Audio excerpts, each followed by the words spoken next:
생명나무와 사람을 얻는 자라는 말씀의 제목으로 주의 말씀 함께 나눠보고자 합니다. 30절에서 이렇게 증거하죠. 우리 30절 말씀 다시 한번 읽어보겠습니다. 함께 읽겠습니다. 의인의 열매는 생명나무라, 지혜로운 자는 사람을 얻느니라. 잠언의 말씀이 줄기차게 이야기하는 것이 우리 물질과 그 세속의 것에 욕심을 부리지 말라라는 것입니다. 눈에 보이는 것이 전부가 아니다라는 것이죠. 저와 여러분의 인간적인 삶 가운데 손에 쥐어지고 눈에 보이는 것이 우리 인생을 좌지우지하는 것이 아니다라는 것입니다. 오늘 본문 28절 앞부분에서도 이렇게 이야기합니다. 자기의 재물을 의지하는 자는 패망하려니와, 이렇게 말하면서 잠언 기자는 좌고우면하지 아니하고 한 가지 하늘의 지혜만을 계속해서 전하지요. 28절 뒷부분에 보면 이렇게 얘기합니다. 의인은 푸른 잎사귀 같아서 번성하리라. 의인이 되어야 한다는 것입니다. 의인이 된다는 것은 하나님의 말씀 가운데 서 있는 자, 눈에 보이고 세속에서 그렇게 원하고 추구하는 것이 아니라 하나님이 원하시는 것을 추구하는 삶을 살아가는 의인이 될 때 그 가운데 우리가 푸른 잎사귀처럼 번성하게 될 것이다 라고 합니다. 저와 여러분도 지혜와 진리를 알면서도, 이 진리와 이 지혜를 알면서도 우리는 사실 여전히 눈앞에 있는 것에 만족을 쫓아 살아가는 자들이 되죠. 28절의 앞부분, 내 재물에 의지하는 자의 삶을 살아가려고 한다라는 것입니다. 저희가 더 성찰해야 하는 문제는 교회마저도 그렇게 되어 가고 있다라는 것입니다.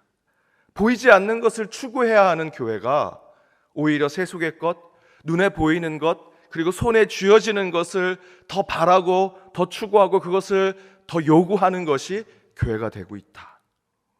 물론 교회를 구성하는 성도들도 각 개별적인 신앙에 따라서 세속에 빠지기도 하고요, 눈앞에 있는 것에 매몰될 수도 있습니다. 하지만 또한 그때마다 저와 여러분이, 또 세상의 사람들이 그렇게 세상의 물질에 손에 쥐어지고 눈앞에 있는 것에 아둥바둥 살아가더라도 그것이 아니다라고 느낄 땐 교회 와서 위로를 얻고, 그 가운데 위로를 얻고 또한 구원을 받고 믿음을 다시 생각하는 곳이 교회가 되어야 하는데, 교회가 그렇지 않은 모습이 있다는 것이죠.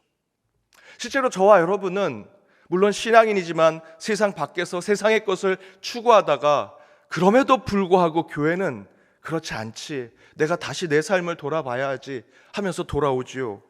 교회만큼은 눈에 보이지 아니하시는 하나님을 온전히 섬기고 예배하는 곳이니 나는 여전히 죄인인지라 눈에 보이는 선악과의 유혹에 빠져 살지만 교회만큼은 우리를 품어주고 회개하는 자리를 만들어주고 의와 진리를 보게 하는 것이 교회지, 그래 내가 다시 교회로 가야지 라고 저희는 교회에 발을 디딥니다. 하지만 지금 우리 교회가 그런 의의 열매를 맺는 생명나무와 같은 곳인지, 정말 지혜로운 사람들을 키우고 그 지혜로운 사람들을 세우고 양육하는 그런 하나님이 기뻐하시는 교회인지 생각해 볼 필요가 있다는 것입니다. 제가 작년부터 올해, 아니 몇 년, 제가 부임할 때부터 줄기차게 우리 교회와 함께 만들고자 했던 것은 젊은 세대 살리지 않으면 안 된다. 그 젊은 세대와 함께 오는 우리 주일학교의 자녀들, 그곳에 우리 교회가 투자하고 그들을 위해 기도하지 않으면 안 된다라는 것이었습니다. 오늘 말씀의 제목대로 우리 교회가 사람들이 찾아오는 생명을 얻을 수 있는 아낌없이 주는 나무와 같은 곳이 되어야 한다는 것이죠. 그래서 이 교회에 오면 생명이 소생하고 사람을 살리는 교회가 되어야 한다는 것입니다. 그러고자 한다면 우리는 도전하고 때로는 희생하고 한 걸음 앞서 나가지 않고서는 절대로 생명나무와 같은 교회, 사람을 얻는 교회가 되지 못할 것이다 계속 말씀드렸습니다.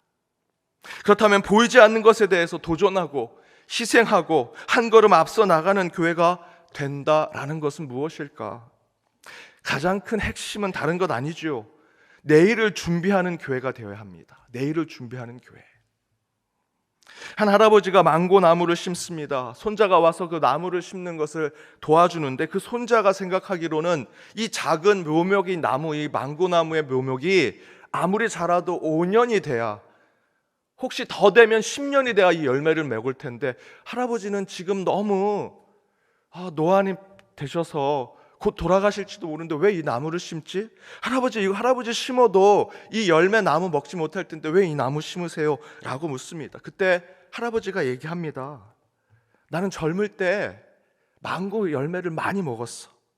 그런데 생각해보니 그 열매를 먹기 위해서 사실은 누군가 자신은 먹지 못할지라도 내 어린 자녀들, 후대 사람들에게 이 망고나무의 맛있는 그 열매를 먹이기 위해서 자기는 먹지 못하더라도 그 나무를 심은 사람이 있으니까 내가 먹은 거 아니겠니? 나도 그런 마음으로 우리 다음 아이들을 위해서, 너를 위해서 이 망고나무, 내가 먹진 못할지라도 10년 후에 열매가 나면 맛있게 먹을 그 사람들을 생각하면서 이 나무를 심는 거야. 교회가 이와 같이 내일을 준비하는 생명나무와 같은 곳이 되고자 한다면 우리 교회는 우리가 얻을 이득과 혜택을 바라기 전에 우리 교회의 미래를 채울 그들을 위해 우리 교회가 해야 할 일들을 찾고 그것을 위해 기도하고 기도하는 것에 머무는 것이 아니라 기도에 대한 실천과 행동을 하면서 그곳에 헌신하는 것이 우리 교회, 생명나무와 같은 교회가 되는 것이라 저는 생각이 듭니다. 한국교회 트렌드 2024라고 하는 책이 있습니다.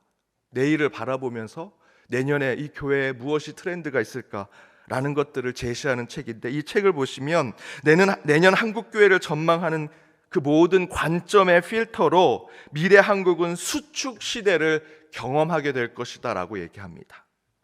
수축 시대 무엇이겠습니까? 저출산, 재정 규모도 점점점 줄어들고 인구도 주는, 이에 따른 교회도 출석 교인이 줄고 교회 재정도 줄고 교회 규모도, 성도들의 헌신도 줄고요, 사역의 규모도 줄게 되는, 실제로 여러 가지 지표가 그것들을 증명해내고 있습니다.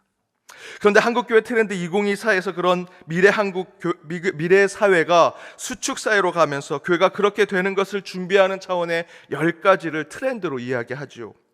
하지만 제가 여기서 품은 포인트는 수축 사회를 통해서 긴축 재정을 하는 교회가 되어야 하고, 축소된 사역을 해야 하고, 교회 헌신도 줄어드니 교회 활동도 줄여야 하고, 줄어든 성도들의 숫자에 맞춰서 교회가 축소된 교회의 미래를 계획하고 준비하는 것이 아니라, 교회는 계속해서 그것을 뛰어넘고 극복하고 이겨내는 비전을 주는 것이 되어야 한다라는 것입니다.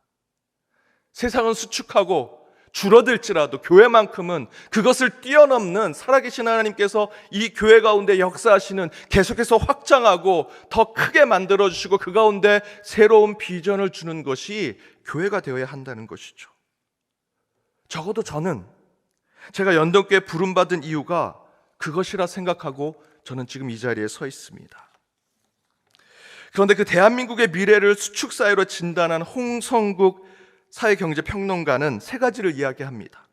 미래에 집중해야 하고, 선택과 집중을 해야 하고, 미래형 리더를 키워야 한다. 무슨 이야기를 하는 것이냐? 지금 우리가 사는 세상이 점점 어려워지니 포기하고 내려놓고 그냥 작은 것에 만족하며 살자라는 것이 아니라, 허리를 졸라매고 지금보다 더 미래에 투자하고, 버릴 것은 버리고 살려야 할 것은 살려서 선택과 집중으로 혁신을 만들며, 전처럼 솔선수범하고 희생하고 내가 보여주는 것으로 검소한 삶을 세상에 보여주는 그런 리더가 아니라 점점점 개인주의화되고 워라벨의 삶을 살아가는 그 젊은 세대, 또 새로운 세대의 사람들에게 그들과 함께 호흡하고, 그들과 내가 너희들과 별반 다를 바가 없다, 너희들과 함께 살아가는 리더다라고 하는, 그들 눈높이에 맞춰가는, 정말 이 시대에 맞는 미래형 리더를 키우는 것이 이 시대를 앞서가는 모습이다라고 얘기합니다. 저는 지금 우리 연동교회가 그런 상황 속의 위기라고 생각이 듭니다. 정말 위기죠. 한번 잘 생각해 보십시오. 대형 교회는 그동안 축적된 재정과 인력으로 어느 때까지 버틸 수 있고요, 혁신한다면 더 과감한 혁신을 할 수 있습니다. 차라리 작은 교회라면 체질의 변화를 과감하게 해서 선택과 집중을 할 수 있고요, 더 밀착된 리더십, 교회 조직을 새롭게 변화하면서 작지만 강한 교회를 만들 수 있습니다. 하지만 우리 연동교회는 여기에도 저기에도 속하지 못합니다. 성도님들은 과거 프라이드에 묶여 앞으로도 뒤로도 가지 못하고 있는 상황이 있습니다. 모두 자기의 소견이 옳다고 이야기하십니다. 말은 투자하고 도와주겠다고 하지만 정작 물질과 교회 재정은 정말 투자할 곳에 투자가 되지 않습니다. 어떤 교회 사역 하나에 다른 교회에 비해 2배, 3배 비난과 비판이 실무에서 뛰는 목회자들과 평신도 리더들에게 쏟아집니다. 그리고 상처받고 힘들어하고 너도 나도 그 사이에 그 자리에 앉으려고 하지 않습니다. 이 교회가 내 교회, 내가 수십 년 다닌 교회, 내 할아버지 할머니, 내 아버지 어머니, 그리고 내 후손들이 다니는 교회라고 하면서 정작 소유하려고만 하지 희생하고 섬기려고 하시는 분이 거의 없습니다. 위기지요. 앞에 말씀드린 대로 보이지 않는 곳에서 소망과 희망을 찾으려고 성도가 와서 이곳에서 생명나무를 심고 열매를 보아야 하는데 우리는 그러지 못할 모습을 가지고 있습니다.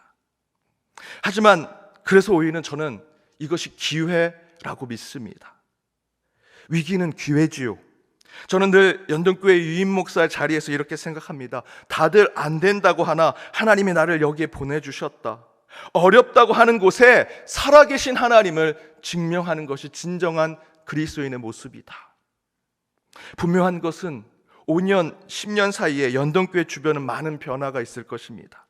그런데 지금 과거를 그대로 답습하고 예전 것이 좋다 하고 미래 세대 말을 듣지 않는다면 연동교회는 모두가 변하는 곳에 우리 교회만 변하지 아니하고 아무도 찾아오지 않는 곳이 될 수도 있습니다. 사랑하는 여러분, 저는 교회를 생각하고 기도하면 안타까운 마음과 함께 내일에 대한 기대와 흥분을 가지고 기도합니다. 우리는 교회와 교회 수축 시대에 위기를 기회로 만드는 교회가 되어서 다시 부흥하고 새롭게 되는 교회를 저와 여러분이 함께 세워가야 합니다. 오늘 말씀대로 사람들이 찾아와 세상에서는 만날 수 없는 영원한 생명을 주는 그 생명나무를 보여주는 연동교회가 되어야 하고요. 또한 이를 통해 이곳에 오는 한 영혼을 천하보다 귀하게 여겨서 사람을 얻는 교회, 사람을 회복시키고 그 가운데 구원받는 자를 날로 늘리는 그런 교회가 되어야 합니다. 여러분, 오늘은 더욱 우리 교회를 위해서 기도해 주시기를 부탁드립니다.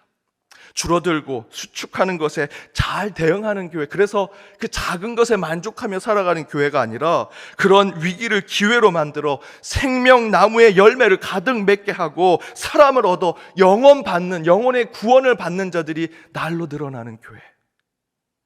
저는 우리 교회 오신 여러분, 또 이 새벽에 기도하고자 오신 성도들, 더불어 우리 교회를 통해서 새로운 삶을 얻고자 하시는 모든 분들 위에 하나님께서 축복을 해주시리라 믿습니다.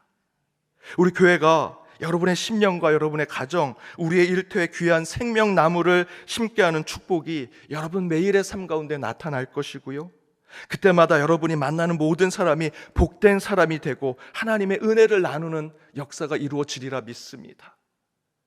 그 중심이 위기를 기회로 만드는 우리 영견교회가 되고 여러분이 섬기고 헌신하는 이 교회에 생명나무의 열매가 풍성히 열려서 사람을 얻는 교회, 사람이 와서 소생되는 교회, 날로 구원받는 자가 늘어나는 교회가 되길 바랍니다.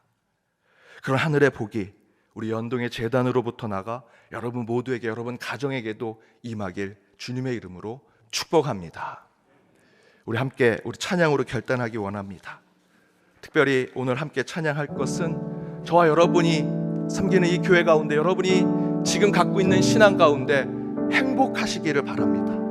그리하여 이 교회가 생명나무의 교회가 되고 사람을 얻는 교회가 되고 여러분의 삶과 신앙과 여러분의 가정도 그와 같은 복이 있기를 바랍니다. 우리 함께 찬양으로 결단하기를 원합니다.